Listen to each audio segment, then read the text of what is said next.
Allez, on se retrouve pour le premier point actu hardware de la semaine. Aujourd'hui, mardi 21 septembre 2021.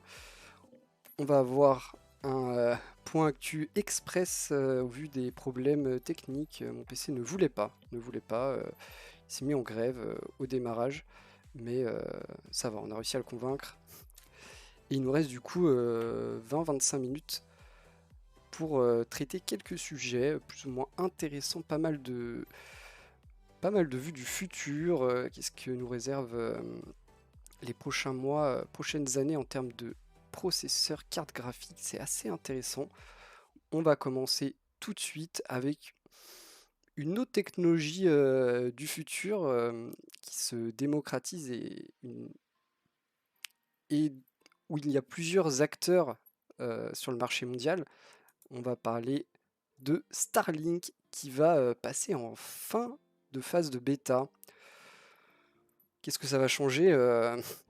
On sait pas trop, hein. En vrai, on sait pas trop ce que ça va réellement changer, cette fin de phase de bêta. Ça nous annonce principalement qu'ils estiment qu'ils sont assez avancés pour dire qu'ils ne sont plus en bêta. Ils sont toujours et encore en train d'envoyer des satellites. J'ai vu, en plus, c'est assez impressionnant. Ils envoient voilà, ils appellent ça des grappes de 60 satellites, hein. Voilà, une grappe de satellite, pas une grappe de raisin, hein, pas pareil.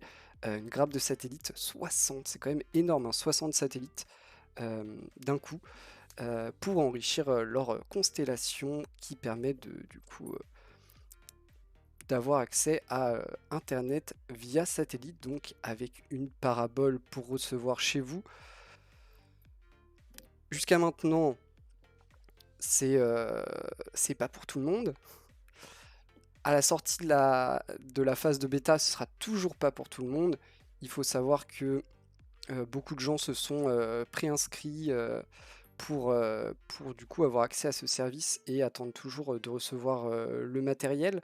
Euh, et il faut aussi savoir que voilà, on est sur un début tout de même et on peut pas avoir autant de personnes qu'on veut au risque de dégrader l'expérience et le service. Euh, Parce que comme pour toute histoire de connexion, on a un maximum et du coup, eh ben, on partage ce maximum entre chaque client. Donc voilà, on nous indique aussi que tout va évoluer. Vraiment, ça c'est, on sort de la phase de bêta, mais on n'est pas sur un produit qui restera figé dans le temps. On nous annonce, bon, au-delà de l'ajout de satellites réguliers, on nous annonce aussi l'évolution du matériel, d'un peu tout pour optimiser et avoir un service de la plus haute qualité possible. C'est un service intéressant en réalité. Ça permet quand même d'avoir en théorie accès à une connexion haut débit un peu peu importe où vous êtes, sans avoir besoin d'être proche d'une fibre ou, ou même d'une ligne cuivrée. Après, bien sûr, on ne sera pas au niveau de la fibre, notamment en termes de latence. Ça va être le gros enjeu, la latence sur ce service.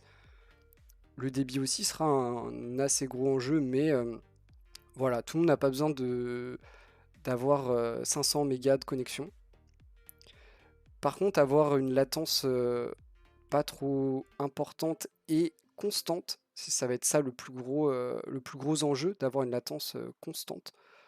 Ça, va y avoir du boulot, mais le principe de base est sympa. C'est pas le seul acteur qui décide de déployer son internet par satellite, hein. Ils sont plusieurs et d'ailleurs ça déclenche des problèmes, petits conflits au niveau de l'envoi de ces satellites, hein, parce que tout le monde veut envoyer ses satellites, mais au bout d'un moment, ça fait beaucoup de satellites, ça pose des problèmes, la pollution des orbites, de l'orbite terrestre, tout ça, les problèmes de collision entre les différentes choses en orbite. Encore, bon, les satellites, deux satellites qui se percutent, c'est embêtant, ça coûte cher, tout ça. Il y a aussi quelques stations avec des humains à bord, notamment l'ISS. Bon, normalement, ils sont pas sur les mêmes niveaux d'orbite, mais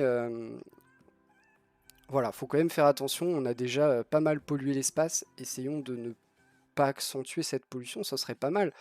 Euh, on parle de nettoyer l'espace, mais déjà si on évitait d'accentuer cette pollution, peut-être que trouver des accords entre les différents acteurs pour éviter d'avoir à déployer des satellites qui ont le même rôle plusieurs fois. Je sais pas, ça peut être une idée. Mais ça va bientôt débarquer, notamment en Europe. Après, faudra voir les tests. Pour l'instant, ça reste le début. Ça reste le début, et si vous avez... c'est cher, et si vous avez accès à une connexion filaire, ça reste quand même bien plus simple et bien plus constant et régulier aussi. On continue avec quelque chose qui me fait bien marrer. J'ai lu ça et vraiment, vraiment c'est, je sais pas trop comment l'aborder cette histoire. On lit le titre: L'Europe veut de l'USB type C partout dès 2024, des iPhones jusqu'aux AirPods. Pourquoi on parle d'Apple? Bah parce que c'est les seuls à ne pas utiliser les ports USB. Alors micro USB, USB type C. Bon, maintenant on est quand même sur les derniers produits qui ne sont pas très bas de gamme. On est quasiment tout le temps en USB type C, sauf chez Apple qui a sa propre prise, la connectique Lightning. Euh, et visiblement l'Europe en a marre. L'Europe veut que tout le monde ait la même chose, qu'on puisse utiliser n'importe quel câble de charge pour n'importe quel appareil, que tout soit interchangeable. Est-ce que l'Europe est capable de mettre la pression sur Apple sur cette histoire de connectique? Je doute quand même, c'est une des marques de fabrique d'Apple, hein, d'avoir tout différent et tout que à eux.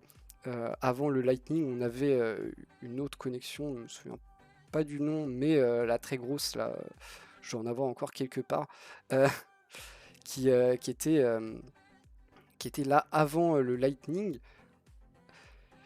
Honnêtement, je sais pas. Je sais pas, ça dépendra de la volonté d'Apple. Est-ce qu'ils souhaitent dans le futur avoir euh, tout en Lightning ou tout en USB type C? Ce sera eux qui décideront. Je suis pas sûr que l'Europe soit capable de mettre la pression sur Apple pour les obliger à adopter telle ou telle connectique. Clairement, j'ai du mal à le concevoir. Mais peut-être que si, hein, peut-être que si, il faut pas être défaitiste, peut-être qu'on en est capable. Il faut savoir qu'à l'heure actuelle, avant il n'y avait pas vraiment de débat, vu que tout l'écosystème Apple utilisait, enfin si, l'écosystème Apple utilisait du Lightning. Aujourd'hui on a la coexistence des deux connectiques sur les produits Apple, même si la partie USB type C est plutôt pour le matériel pro haut de gamme. Donc, je sais pas. En vrai, je sais pas. Vous voyez, MacBook Pro, iPad, on a de l'USB type C. Mais sur les iPhones, les AirPods, clavier souris, on reste sur du Lightning. Donc, il y a quand même une majorité des produits Apple, surtout des produits Apple grand public, notamment l'iPhone, qui est en Lightning. Je doute quand même de cette histoire que l'Europe soit capable de mettre la pression sur Apple, hein. On sait que Apple est quand même un mastodonte du milieu et voilà, a quand même beaucoup de pouvoir et d'influence. Donc, à voir. Faut savoir aussi que le Lightning, c'est toujours la même chose. Ils ont leur truc à eux avec du coup l'énergie, le power et la data. Sur le USB type C, il y a de tout. Il y a des câbles où on a que le power, on n'a pas des câbles où on a que la data, hein. Mais, et ensuite, on a différentes normes USB qui vont derrière, l'USB type C n'étant que la connectique et pas le protocole de liaison. Donc, je ne sais pas, mais en tout cas, je doute très fort que l'Europe soit capable d'imposer sa vision à Apple. Apple qui a toujours été, a toujours mis ça en avant, le fait qu'ils soient différents, qu'ils aient un écosystème différent, que tout soit eux et que Et voilà, hein, c'est leur marque de fabrique, les vis pour dévisser pour démonter un iPhone, par exemple, c'est des vis qu'on ne retrouve que sur les iPhones, hein, par exemple. Donc ça a toujours été leur truc d'être différent et de l'assumer haut et fort. Je suis pas méga convaincu que Apple a un intérêt à adopter de l'USB type C partout. Je ne pense pas. Après, je peux me tromper et peut-être que Apple voit les choses différemment, ça, je peux pas savoir. Mais, euh, mais j'ai un doute, en plus 2024, c'est dans pas si longtemps que ça, donc on verra d'ici là. Mais je pense que le bras de fer est un peu perdu d'avance. On va continuer avec du processeur. Tout d'abord, on va parler de chez Arctic. Arctic qui est un fabricant de solutions de refroidissement de processeurs, donc ventirad water cooling.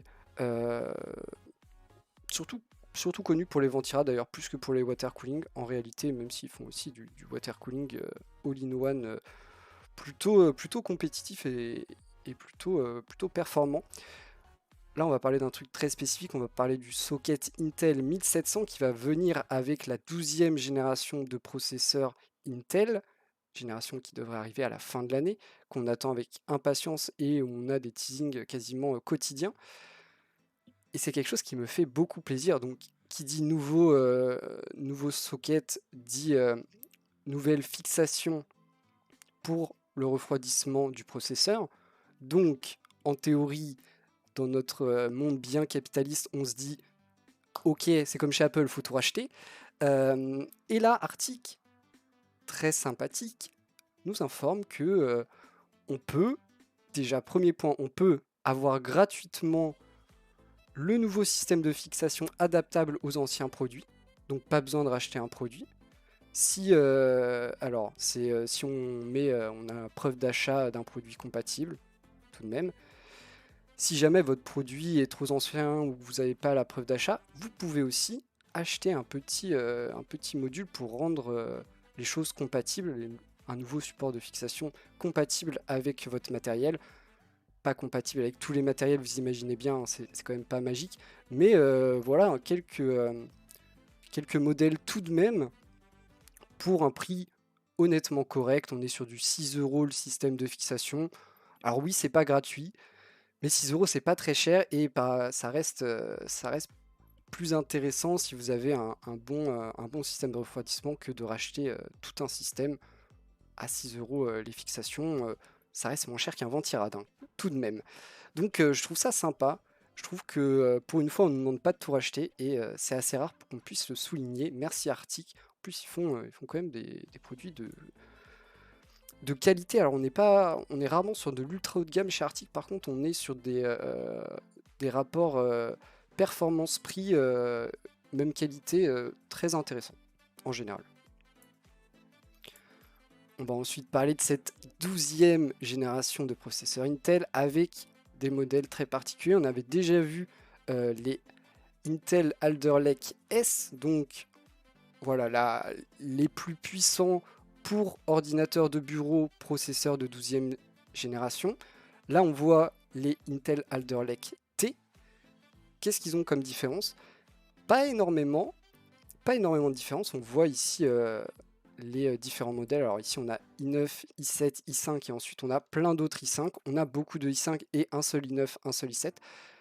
C'est des modèles qui sont très peu gourmands en énergie, donc qui chauffent aussi beaucoup moins, donc plutôt pour des petites solutions, des solutions compactes avec du coup des systèmes de refroidissement plus simples et moins performants, mais tout de même des performances en termes de processeurs plutôt très sympas. Alors bien sûr, on est en dessous des modèles S, c'est très simple. Il y en a un qui va consommer 35 watts, l'autre qui va en consommer 125. Voilà. Donc, vous imaginez bien, s'il consomme moins, c'est qu'il est aussi moins performant. Mais il chauffe moins et ça peut être intéressant. Alors du coup, on est sur les mêmes structures au niveau i9 et i7. Pour les i5, je suis pas trop sûr, mais c'est un peu moins performant. Ce sera aussi moins cher, moins performant et moins cher. et je pense que ça peut quand même être très intéressant. Euh, Ça nous donne quand même des processeurs vraiment performants. On n'est pas sur des petits processeurs qui vont pas faire tourner grand-chose. On pourra faire tourner plein de trucs avec une enveloppe thermique plus basse, donc moins de consommation, moins de chauffe. Potentiellement, ça rentre dans un mini PC avec une vraie carte graphique et bim, vous avez une config gaming du feu de Dieu avec les dernières technologies, dernière architecture. Mais on voit au vu des modèles quand même qu'on a beaucoup de i5. euh, voilà, des i5 6 et 4 cœurs. Donc, ah non, il y a des i3 pardon. Autant pour moi, c'est les i3 qui ont 4 cœurs. Donc on va plutôt chercher le bas. Pourquoi? Bah parce que en réalité, quand vous mettez très cher dans un processeur, euh, c'est que vous avez besoin de performance, d'abord et avant tout. Le fait que ça consomme moins, que ça soit compact, que ça chauffe moins. Quand vous êtes à la recherche des performances, c'est moins des sujets qui vous intéressent. Après, tout est relatif. C'est pour ça qu'on a tout de même un i9 qui sera très performant, mais encore une fois avec une consommation réduite, des performances un peu réduites et une chauffe aussi pas mal réduite. C'est assez intéressant, c'est pas nouveau, ça a déjà été fait avant hein, d'avoir les S et les S pour la super puissance, les T pour voilà un peu plus tranquille, S super puissance, T tranquille, ça me va très bien. Euh, et en vrai c'est intéressant, il faudra voir le truc qui m'intéresse le plus là-dedans, parce qu'on voit qu'ils sont moins performants, tout ça, c'est la différence de prix entre un modèle S et un modèle T, pour voir vraiment à quel point ça peut être intéressant de partir sur ces modèles T si on n'a pas besoin d'avoir le maximum de performance possible et imaginable. Mais c'est bien de décliner en plusieurs modèles avec des caractéristiques différentes. C'est important ça. Faut pas que ce soit les mêmes, sinon on va perdre les gens. Mais bon, là, il y a une lettre. Et après, il faut aller s'intéresser aux vitesses, surtout aux vitesses à laquelle sont cadencés ces processeurs. On continue avec toujours de la 12e génération. Alors là, on parle d'un modèle S. Hein. On parle du i9 12900K. Donc le mastodonte, hein, le big boss de cette 12e génération. On est sur un processeur qui, euh, qui est ultra puissant en vrai, qui va aller s'attaquer au sommet de la chaîne alimentaire des processeurs à l'heure actuelle. On le compare donc assez facilement à un Ryzen 9 5950X, processeur qui a 16 cœurs. Hein. Donc on est processeur dernier né de chez AMD, des plus puissants dans un secteur classique. On a toujours plus puissant, mais là on est dans le secteur classique. Et un petit outil de benchmark, alors c'est Ashes of the Singularity, et on nous donne un i9 40% plus performant que le Ryzen 9, ce qui est ultra impressionnant. Alors euh, ça a été fait en test avec une 3080 en 1440p, et du coup, le processeur Intel obtient une moyenne de 146,6 fps, alors que le processeur AMD, lui, seulement de 104,6. Donc, il explose. Clairement, il n'y a pas d'autre mot sur cet outil de benchmark. Attention, sur cet outil de benchmark, il explose. Après, il y a de la triche. Vu qu'on compare des processeurs qui ne sont pas sortis en même temps, normalement, les Ryzen 5000 doivent être comparés aux Intel 11e génération. Ils sont sortis à peu près dans les mêmes moments. Et du coup, on est censé comparer les Intel de 12e génération avec les futurs processeurs AMD qui ne sont pas encore annoncés. Donc, c'est pas très équitable de comparer ces deux processeurs, mais ça nous donne une idée. Et visiblement, sur cet outil de benchmark, en tout cas, voilà, Intel est largement supérieur à ce qui se fait de mieux dans le même secteur chez AMD. Donc c'est très très intéressant et j'ai hâte d'avoir les vrais tests sur plein de choses pour avoir un truc un peu plus réel, hein, parce qu'un seul outil de benchmark ne nous permet pas d'avoir une vraie comparaison équitable sur toutes les utilisations. On l'a sur une seule utilisation. Donc c'est toujours un peu délicat. On finit avec les processeurs, toujours chez Intel, qui nous parlent déjà de la 13e génération, hein. La 12e n'est pas sortie, mais on utilise déjà la 13e qui s'appellera Raptor Lake. Ici, les modèles S, donc les plus puissants. On arriverait du coup sur un processeur qui a qui reprend beaucoup de choses de cette 12e génération. On garde la même finesse de gravure, 10 nanomètres, avec le même procédé Intel qu'ils ont renommé Intel 7 maintenant. Avant c'était 10 nanomètres super fin ou un truc comme ça, j'ai oublié. C'est du 10 nanomètres sauce Intel, attention pas comparé au 10 nanomètres des autres, chacun sa méthode. Du coup, ce i9 aurait 24 cœurs physiques, ce qui est plutôt énorme, hein. On est sur combien? J'ai oublié. J'ai oublié. On est sur 16, je crois. On est sur 16 cœurs physiques sur le i9 12e génération. Donc là, on serait à 24, toujours plus. Alors par contre, on irait augmenter le nombre de cœurs Gracemont, donc ceux qui sont plus à consommation d'énergie réduite, pas les cœurs dédiés à la performance. Pourquoi pas. Les cœurs dédiés à la performance subiraient une petite modification. Mais surtout, on nous annonce qu'il y aurait un nouveau chipset. Ça peut être... voilà, on n'en dit pas plus, mais c'est un peu embêtant tout de même. Nouveau chipset déjà, à voir. On nous parle de Q3 2022, hein, donc l'année prochaine, plutôt fin d'année prochaine. On a encore le temps d'en parler, on attend déjà la sortie de la 12e génération. Mais visiblement, cette 13e serait plus un peaufinement de cette 12e plus qu'une vraie innovation.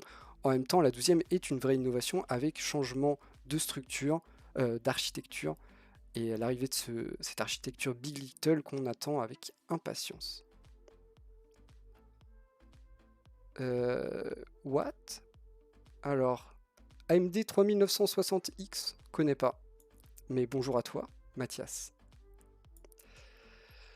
On passe à la fin, carte graphique, je me dépêche parce que j'ai plus beaucoup de temps. Carte graphique, on va parler carte graphique Intel qu'on attend aussi beaucoup, ils nous font beaucoup trop patienter. Qu'est-ce qu'on a comme nouvelle information sur ces cartes graphiques Intel? Alors déjà on a une fenêtre, voire une porte-fenêtre de sortie, ce serait fin 2022, non, début 2022, pardon, je suis en train de tout mélanger. Début 2022, on sait aussi, et ça par contre c'est très intéressant, que les puces seront faites par TSMC en 6 nanomètres. Pourquoi par TSMC? Parce que visiblement Intel n'a pas les capacités de production suffisantes en 6 nanomètres pour produire ces puces. Donc SAD. Donc TSMC, ils font pour tout le monde, hein. Ça commence à être délicat. Faut pas qu'ils aient de problème parce que sinon tout le monde va pleurer, hein. Il n'y aura plus rien si TSMC n'arrive pas à produire. Donc on croise les doigts que ça n'arrive pas. Dernier point par rapport aux cartes custom, ils nous annoncent des cartes custom. Donc ça c'est cool. Mais ils nous annoncent les cartes custom à la AMD. Donc, comment fait AMD par rapport à Nvidia? AMD fait une carte avec un design de référence et ensuite permet aux vendeurs, aux constructeurs de cartes custom de, s'ils le souhaitent, reprendre tel quel ce design de référence et, et de brander avec leur marque la carte, ou de faire vraiment une carte custom avec, en changeant un peu. Souvent, on change juste le système de refroidissement, on s'embête pas trop. Contrairement à Nvidia qui, eux, fait ces cartes de référence pour les vendre eux-mêmes et ensuite file les puces aux autres et leur dit, enfin les PCB, et leur dit débrouillez-vous, débrouillez-vous, faites vos cartes, nous on vous donne ce qu'il y a à l'intérieur, mais derrière vous débrouillez. On vous laisse pas la possibilité de vendre nos designs de référence. Donc on verra, ça aussi, quelle marque joue le jeu et s'il y a de la disponibilité. Encore une fois, ça sortira des usines TSMC, donc on verra, mais TSMC peut pas produire à l'infini, hein. Ils ont quand même une capacité de production limitée, comme toute société. Donc il y a un moment où moi ça commence à me faire peur cette histoire que TSMC veut tout produire. Vraiment. On verra. Et on finit bien sûr avec les cartes Nvidia, hein, nos petits bijoux à l'heure actuelle, hein, les cartes que tout le monde veut trouver mais que personne ne peut acheter. Euh, on va parler rapidement des 3060. On a trouvé des 3060 chelous en Chine. 3060, normalement, elles sont basées sur des puces qui s'appellent les GA106, puces des 3060. Là, c'est des puces GA104. Les puces GA104, normalement, sont utilisées pour faire les 3070, modèles plus performants avec plus de cœur, tout ça. Et ici, on prend la puce ultra performance et on la bride, et ça nous donne un équivalent. Quel est l'intérêt? Pourquoi ils font ça? Alors, deux solutions. Soit, comme c'est mentionné dans la suite de l'article, ils préparent les versions super. Et donc la 3060 Super sera faite avec une puce GA104, donc plus performante, et donc 3060 Super sera plus performante que la 3060, tout à fait logique. Soit c'est des histoires de production, pour faire plus simple, ils produisent que des GA104 et pas de GA106. Et derrière, ils les brident pour en faire des 3060 pour quand même pouvoir fournir à leurs revendeurs des 3060. On n'a pas la réponse, bien sûr. Et c'est en Chine. Donc, souvent en Chine, ils ont tout avant les autres parce qu'ils sont pas loin des sites de production. On ne sait pas, rien d'officiel sur ces fameuses RTX 3000 Super, mais il y a beaucoup de rumeurs. Il y a beaucoup de rumeurs. Et les RTX 4000, on va en parler rapidement, mais on ne sait pas. On ne sait pas trop où on va. Il y a eu cette news. Il y a eu cette news dernièrement sur une RTX 4090, du coup architecture Ada Lovelace. Sur certains sites, c'était une 4080 déjà, je ne sais pas. Alors moi, j'ai pas les infos, j'ai pas de contact chez Nvidia malheureusement, donc j'ai pas pu savoir. Je pense quand même qu'on parle plus d'une 4090, une 4080 au vu des caractéristiques qu'on donne. On nous annonce 81 teraflops de puissance de calcul sur cette 4090. On peut comparer, on nous annonce aussi du 5 nanomètres par TSMC, pas très étonnant, mais on peut comparer, alors est-ce qu'on l'a? Oui, on l'a ici. Hop, alors, ok. 36 teraflops pour la 3090, le dernier monstre né.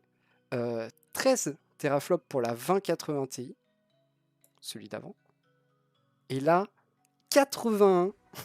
Ce serait juste insane. En vrai, ce serait juste insane. Alors, il y a des rumeurs sur le prix qui est aussi augmenté à 3000 $, mais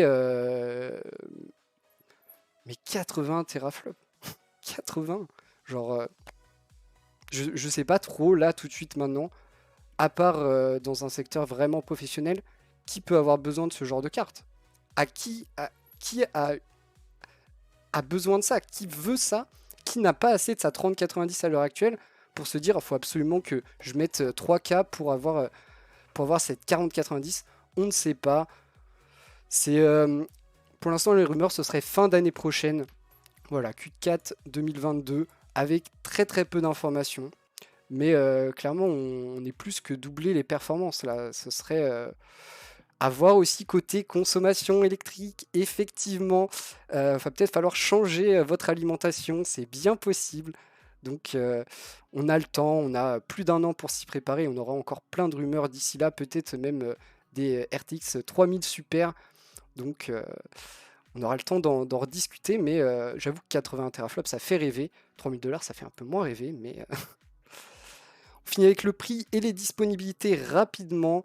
Juste pour voir que voilà, on se remet à pleurer. On a atteint un pic mi-mai de cette année.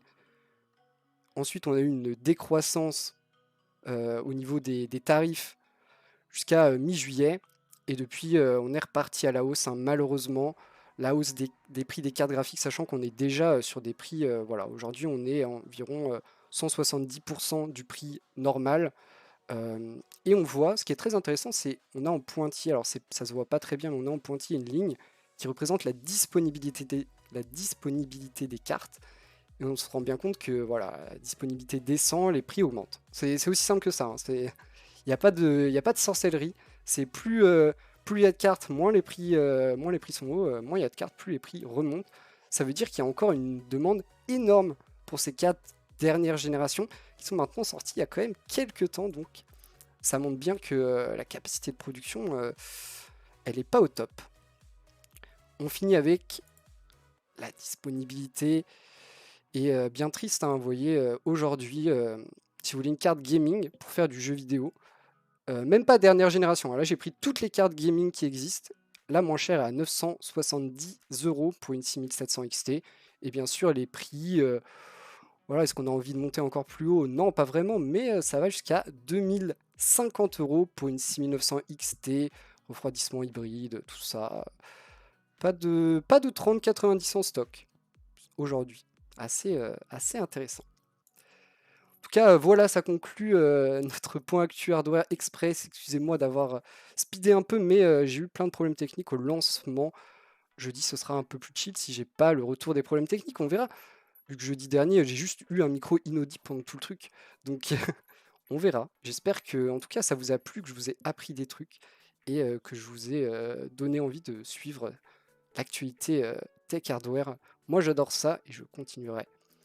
On se retrouvera jeudi 18 h pour le deuxième point actu de la semaine.